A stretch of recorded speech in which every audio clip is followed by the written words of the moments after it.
Okay, so I'm gonna do something real quick. I have been,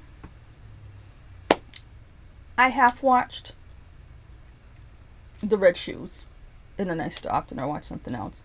So I gotta finish that. I did a rev reaction, one of my reaction reviews, because I don't do reactions like a normal person. Um, of They Live, which I wasn't sure if I'd ever watched. I didn't see it previously, but of course I messed it up. I did one of those things where I hate editing. So the way to not make this mistake that I'm going to tell you about is to just record the whole thing and then edit it. When I record, when I just press record and watch a movie, it either takes me 2 weeks to edit it or I just don't ever do it. Um, so what I usually do is I sit here like this and I will watch the movie. And when I have something to say, I will unpause it, say what I have to say, and then pause it again. This way here, what I have to edit is very small. Um, and from hearing the movie in the background, you can tell what I'm talking about. I didn't want to do reactions the normal way with copyright and all that and everything. I got scared off of it very early, just trying to do a trailer reaction. So, and like I said, I don't want to do the whole thing and everything. So, and all the editing that goes into it. So I'm getting my point across on what I think about a movie, reacting in time, but not doing it. But what I did, how I messed up, and I've done this a few times. And these are the things that I do that distract me from doing these at all, doing any kind of reviews or whatever, when I mess up. Because I'm like, what are you doing this for if you're messing up? I did the thing where I pause, thinking I unpause, then I say what I have to say, then I unpause, and I record me chewing my food, watching, having a sip of tea, looking in the mirror at something, what's on my face, and then I pause it because I have something to say about the movie. So I end up doing it backwards, and I end up recording everything I was supposed to not be recording and not recording. But I didn't do that for the whole thing, but a huge section towards the end I did that. So that eventually I'll edit and put up, finish The Red Shoes. I don't know. I think time moves faster than it did before. I used to say I felt like I had 4 hours. Like last year I was saying I felt like I had 4 hours in a day. Now I feel like I have no hours. It went down to 2 and now it's just like no hours. I'm either going to the movie, which I've seen Equalizer 3 6 times. I would like to see it more. Let me get to that later. Anyway, so what I'm doing is I'm going to the place I have to go Tuesdays and Thursdays. Around that, I'm running errands. I don't drive, I take the bus. So when I go to buy groceries or whatever, because it's away from home, because what I usually do is I will go, let's say I'm going to Walmart. Alright, either way, it's going to take me a while to get there. But, so, taking the bus altogether takes like an hour and a half. If you add up all the time I'm waiting for the bus comes, sit in the bus, wait for the connection. It takes me an hour and a half. Then there's the shopping in the store. So what I usually do is I end up going to a McDonald's or a Wendy's or a Burger King or whatever and having a little snack. So it takes me 3 hours. So then I come home, or depending on what day it is, I'm usually exhausted and I don't get the things I need to get done at home. And like I said, then I'm trying to cram in going to the movies because I'm paying for the A-list and I want to see movies. But in this case, I'm obsessed with, so I feel, when I have the A-list, I feel bad if I don't go twice a week. Because then I feel like I'm not getting my money's worth, which I am. But if I'm spending money, I shouldn't, because I shouldn't spend any money. And I'm spending more money on food than anything else, and I wish I would just stop spending money on food and just lose weight. But so I try to, even in normal times, I would feel bad if I was spending the money on the A-list, which is per month, right? and not going twice a week. In the case of Equalizer 3, I just wanted to see it all the time. I went yesterday. That was the 6th time I went. I think I'm going to try to go on Wednesday. But when I looked ahead for next weekend, I mean starting Friday, it looks like there's no Equalizer 3, no Barbie, no Oppenheimer. I'm like, are you serious? Are they really all leaving? And it's a bunch of shit I don't want to watch. I'm not sure. But that's what it looks like. So if that's the end of Equalizer 3, I'll be sad because I would have kept going. It ended up being my favorite movie of the year. At first I thought, oh yeah, I like it, but it'll probably be, there were so many good movies. It'll be like 3, 4, 5, somewhere in there. But like time before last when I went, I'm like, no, you're obsessed with this movie. Especially the part where they're on the motorcycles and there's like the overhead shot and everything. That's just, And it's funny to me because I thought they were good. I thought the first one and the second one, I know I liked the second one better than the first one. I thought they were decent movies.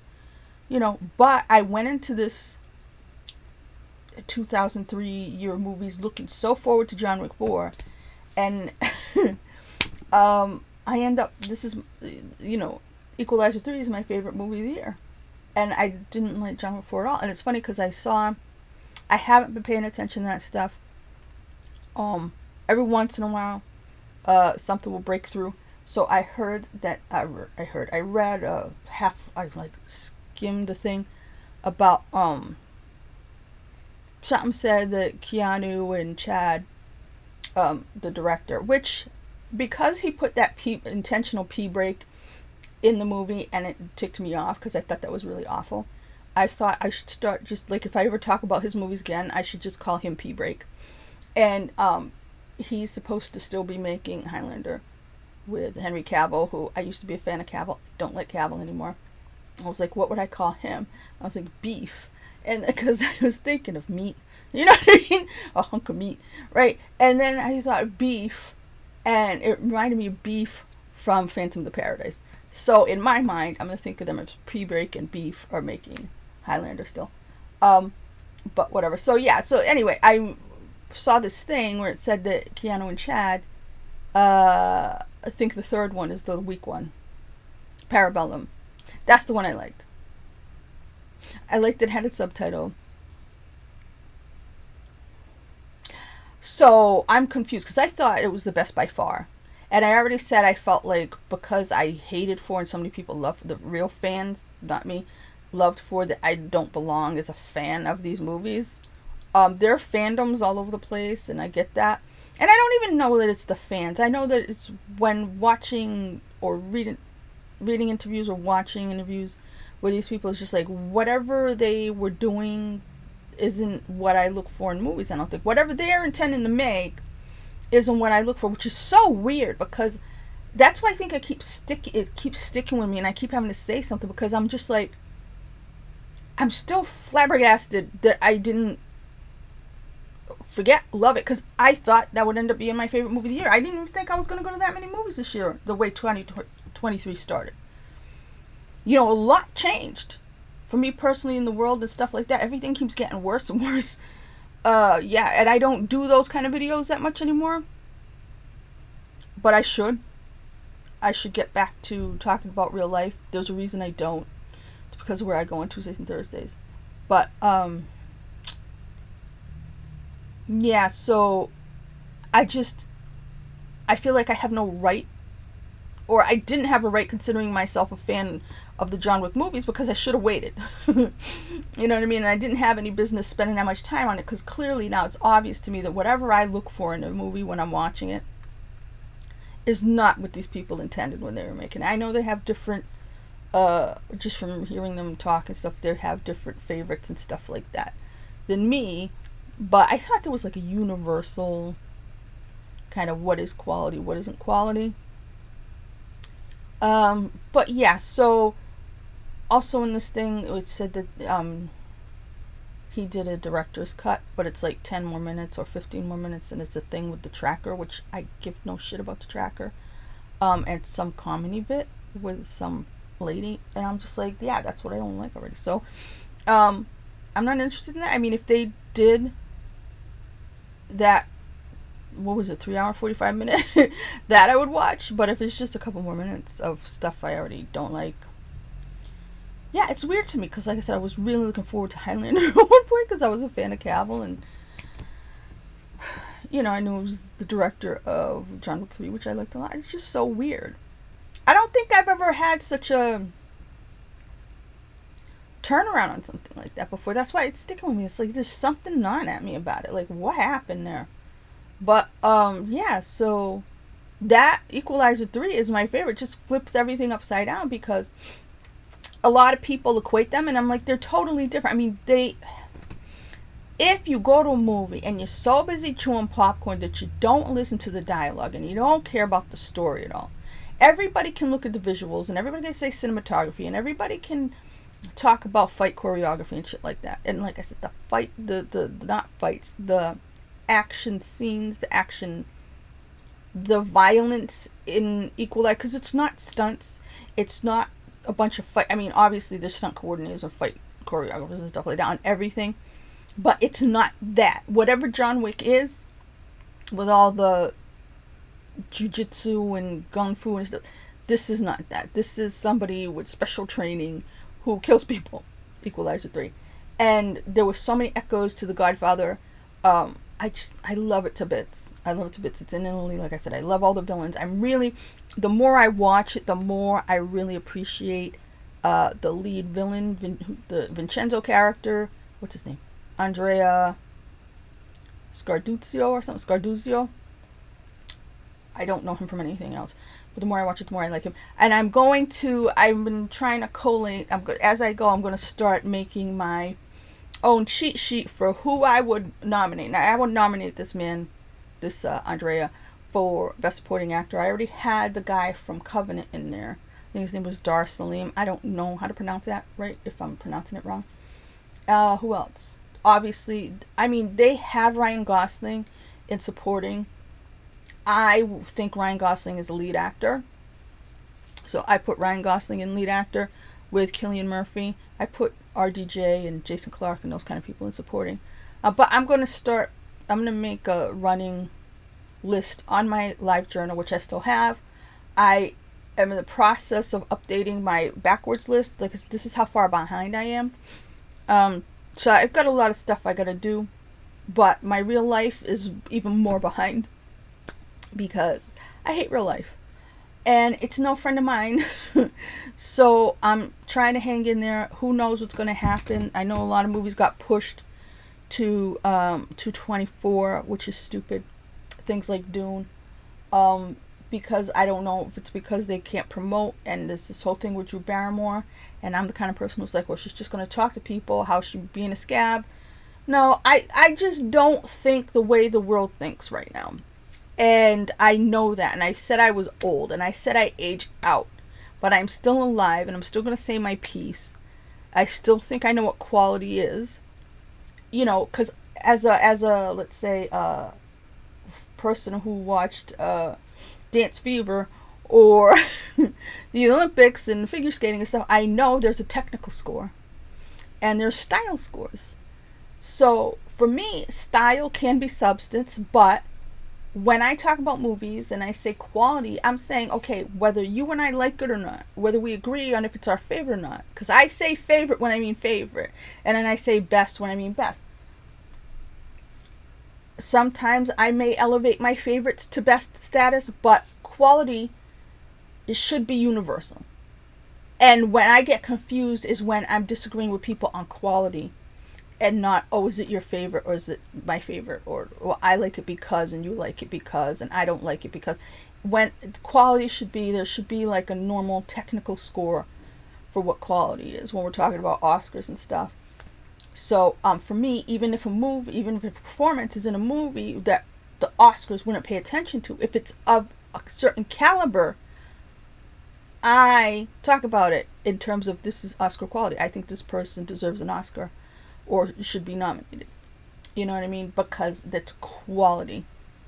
And it will not get nominated against something that is a very boring mid performance by somebody who's popular, who happens to be in the Academy Award when we had that with Jamie Lee Curtis last year, where we all like Jamie Lee Curtis, but she didn't really do anything in that movie. She was awarded for being popular over Angela Bassett. So now what are they going to do? They're going to give Angela Bassett a Lifetime Achievement this year. This is what I mean. So I've been paying attention for long enough. I think I know something. The John Wick 4 thing is just like sticking in my craw. I don't know. I really don't understand the thinking. To me, 3 was clearly the most quality, the best quality-wise, whether anybody loves it or not. It was, so I'm just confused. And like I said, the Osaka part of part 4 is quality. I don't know. So I don't, like I said, I don't know. So maybe all the people who are fans of John Wick, generally speaking, whatever they usually watch that they love, I wouldn't like. I don't know. But I don't know them. I don't know people anymore. But for the years that I was on the internet talking to other movie fans, which doesn't happen anymore, I think they would have agreed with me that 3 is the best one. I really do. Not younger people probably, but I don't know. I don't know. And like people who just watch, I don't know. I really missed a lot of what other people love about it. And I'm just so confused by that. That's why it keeps sticking with me. What else? Yeah, I lost my train of thought on everything. But yeah, so I'm gonna try to get those things done and put up. And if I don't, I'm sorry. But I can't. My life is very stupid now. And I don't know anything. I don't know. Last year I didn't know what was going to come tomorrow, but I felt grounded somehow. Now I'm so, I can't even say lost. I'm just like, I'm constantly being dragged around and I'm being distracted by stuff that's not things I'm usually distracted by. So Equalizer 3 was very much that Calgon, and they're going to take my Calgon away if it's not going to be in the theater anymore. So I was going to do another video about it. I haven't taken notes the last 2 times, but I was taking notes on it. But yeah, the scene with the motorcycle and